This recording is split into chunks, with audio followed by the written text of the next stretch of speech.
as our Muslim brothers prepare for the holy and be tired and fatigued for the rest of the remaining period of fasting.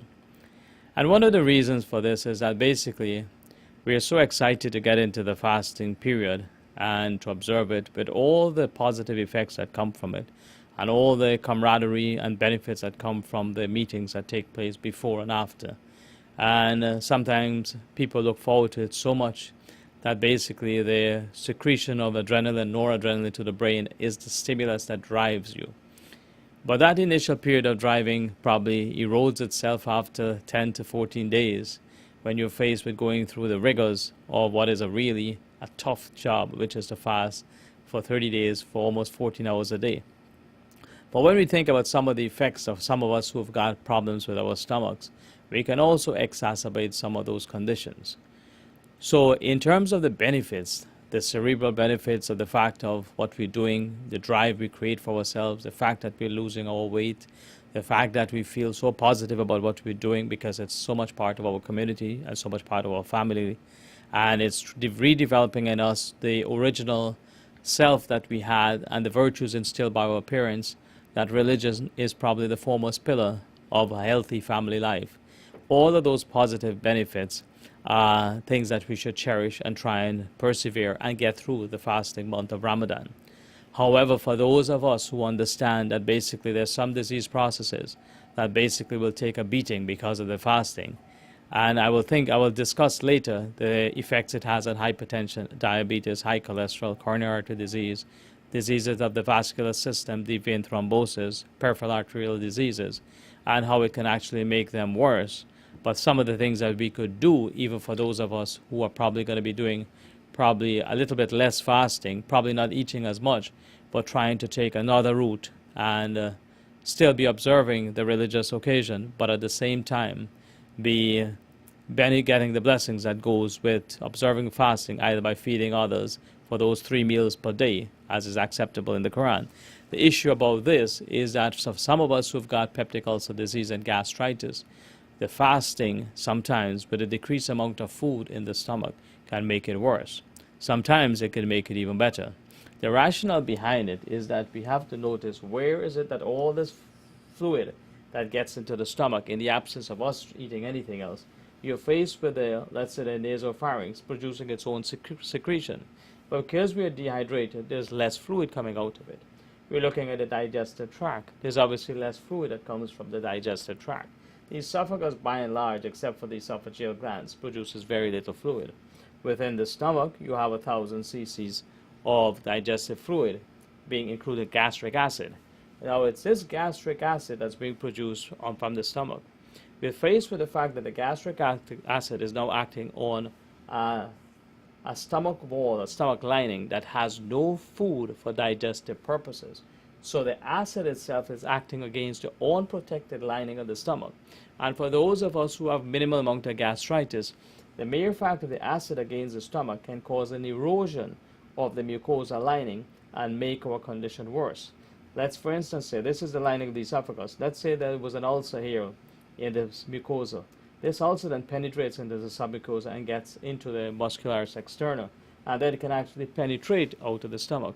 So for those of us who are prone to things like gastritis, gastroesophageal reflux disease, if you start getting increased amount of belly pain during your fasting, it is probably in your interest to consult your doctor and be cognizant of the fact that the fasting does not help the process of ulcers and healing of ulcers. And it's one of the reasons I find in my patients sometimes that they come and complain that it cannot carry through with their fasting because it makes their peptic ulcer disease worse.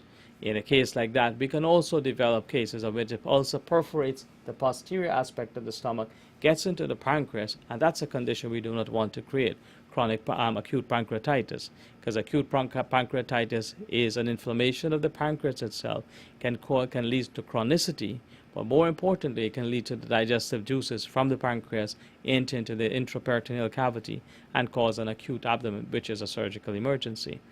The issue about that, the rest of the stomach, the rest of the fasting can also decrease the amount of fluid within the small intestine, and in some cases can increase the inflammation from inflammatory bowel disease, things like ulcerative colitis and Crohn's disease. So it's almost important that most of us who have disease conditions involving the stomach, the esophagus, the distal end of the esophagus, the stomach, the small intestine, the large intestine in terms of things like colitis. Fasting per se does not help it. A lot of times, however, the acceptance that we do not need that large amount of food allows the stomach and small intestine to rest. And a lot of patients say that during the months of fasting for Ramadan or for Lent, they really absolutely get relief of the symptoms and probably need less of medication. I know of patients obviously with gallstones.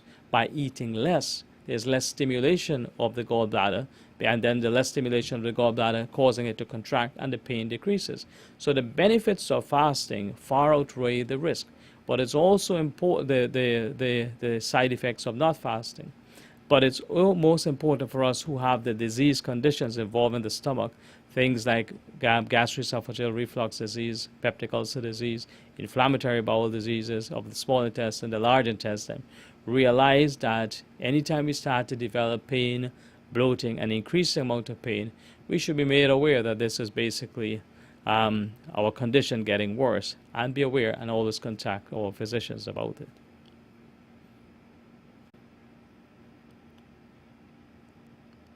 As we continue our dialogue on how does fasting during the month of Ramadan affect some of the chronic conditions that we have as patients, it is important for us to understand some of how the underlying diseases are affected by fasting.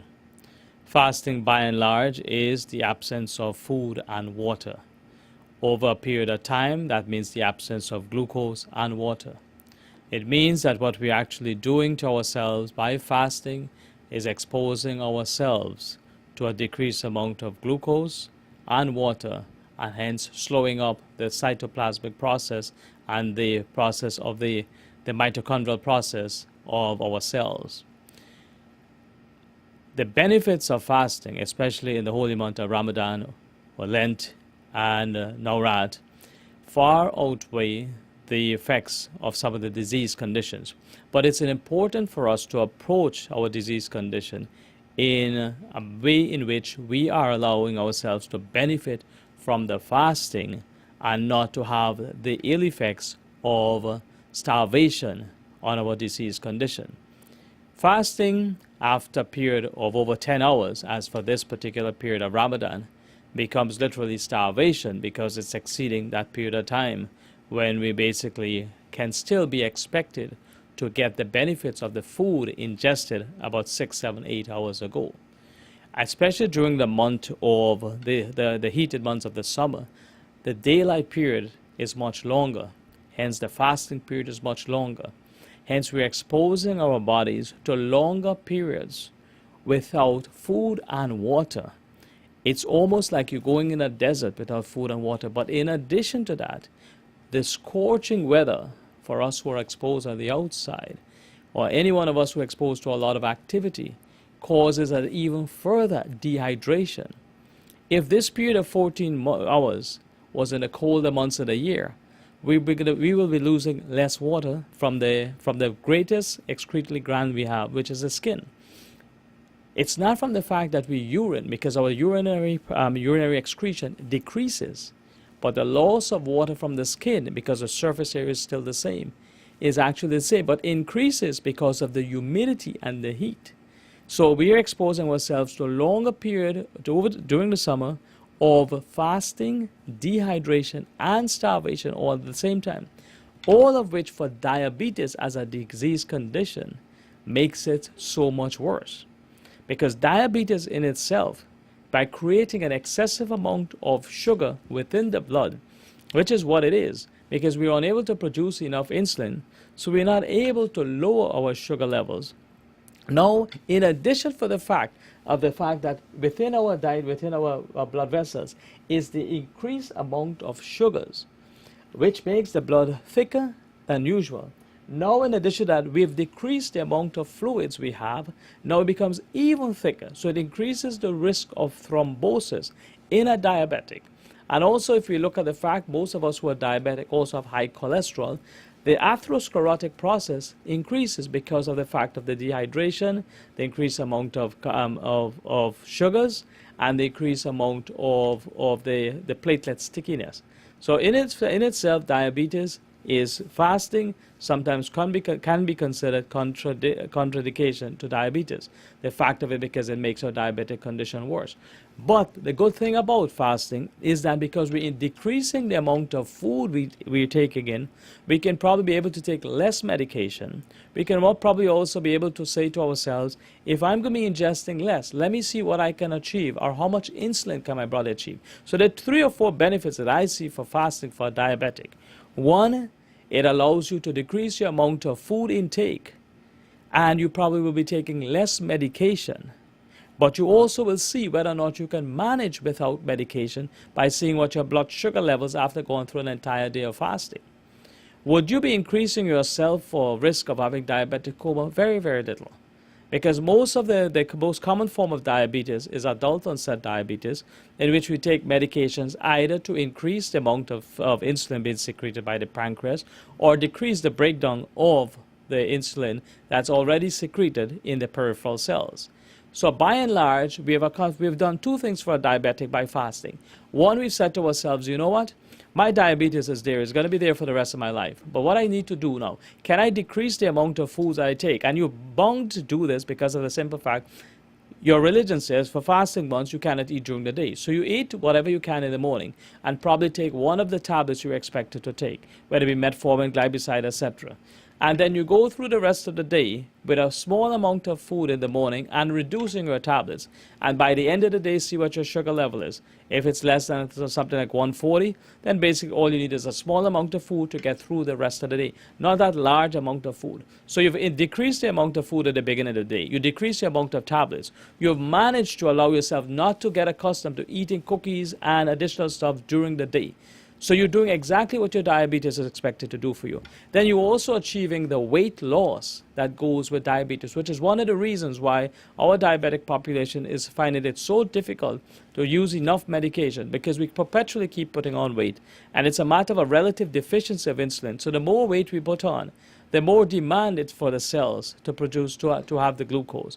So the benefits of fasting is tremendous for a diabetic, and it should not be a deterrent for us to say, because I'm diabetic, I will not be fasting. Because if you observe it the proper way, eating the small amounts of food, less medication, getting through the rest of the day, even in a dehydrated state, but not towards the end of the day would you eat that large amount of food where you need to double up on your tablets. When you do that, the morning session now, you feel weak and tired because the sugar levels have either so high because of the amount of food we eat, or the sugar level is so low because the fact is that we did not eat the proper food. It gets rapidly absorbed from 9 to 12 o'clock. Then we get a rapid drop in sugar levels, or we get an increase of the sugar levels. So it's very important to you to discuss with your doctor as a diabetic, especially the younger diabetics. Can you get through Ramadan with your medication and still be a diabetic who fasts, and observe the benefits of fasting and the benefits it does to you and your family during the month of Ramadan?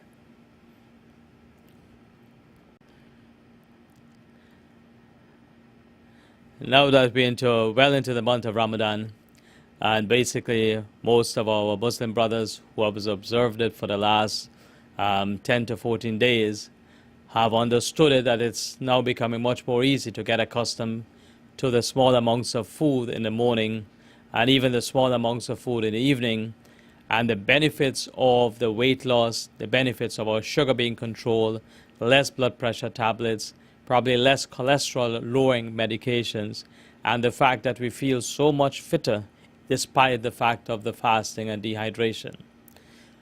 Still some simple rules as we go along, because it becomes more and more difficult for that period of time. But if you look upon it as a marathon race that has started during the month of August, that started on August the 2nd, and your first milestone is to get to August the 30th at the end of Ramadan, that is your first milestone in your process of controlling your disease condition and controlling our weight loss.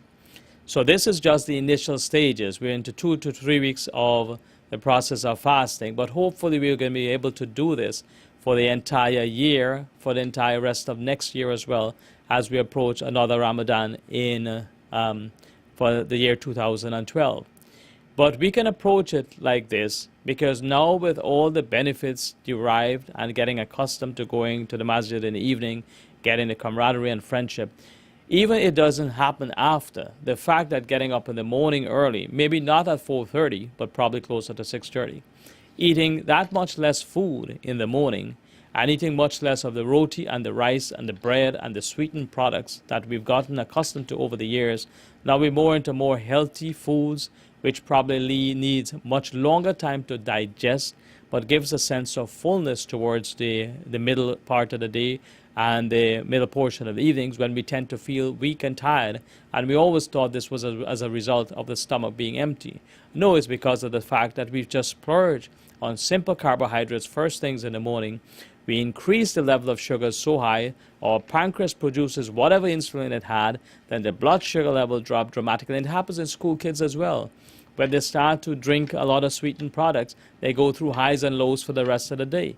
They drink a lot of juices, the insulin level comes on, drops the sugar level, they feel weak and tired and dizzy, they feel depressed, then they get another drink again, they get hyper and up and down the entire day. Same things for the adult, increase amount of side effects. That's important for us to understand. Let us try and get, during the month of Ramadan, get the positive effects that goes with it. The fact of it, the mind. The mind is in a positive state at this point in time. We've managed to achieve the goals of going through the month of Ramadan. We've fasted. We fasted for almost the entire month. Maybe we missed 1 or 2 days, but you're able to do it. Let's take it through the entire year. We managed to decrease our medications. Let's take it through the entire year again. By being able to alter our diet and being able to get less amount of medication. We managed to come home on time and be with our family. That's a good thing. We managed to go to the masjid in the evening.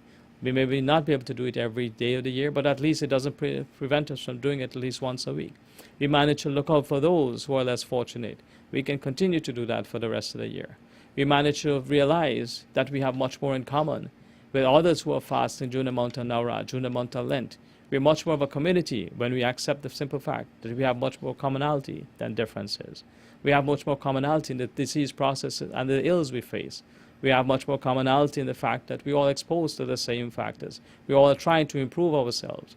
If the month of Ramadan has taught us that basically we can control ourselves and we can achieve a much better standard of living, both in terms of how we think and how we behave and what we expect of others, I think we have done tremendously well.